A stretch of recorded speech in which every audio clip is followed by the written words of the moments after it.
এর স্মৃতি স্বপ্ন ছিল ইউটিউবার হওয়ার। ইউটিউবার হয়ে গেলাম, কখনো সাবস্ক্রাইব পাইতেছি না, লাইক কমেন্ট পাইতেছি না। আপনারা যদি লাইক কমেন্ট না করেন তা আমরা কেমন করে এগিয়ে যাইতে পারবো? এখনো বন্ধুরা, ভিডিওটা কেমন লাগছে একটু কমেন্টে বলে দিবেন। ইউটিউবে আবার ইচ্ছা ছিল, ইউটিউবে আইলাম।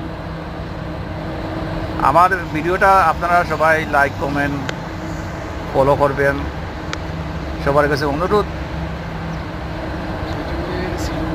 ঠিক আছে বন্ধুরা, কে কোথায় থেকে দেখছেন একটু কমেন্ট করবেন, একটা লাইক করবেন, তখন আমি বুঝতে পারবো যে আমাকে আপনারা লাইক করতেছেন। ধন্যবাদ বন্ধুরা, শুভকামনা রইল, সবার লাগে দোয়া রইল।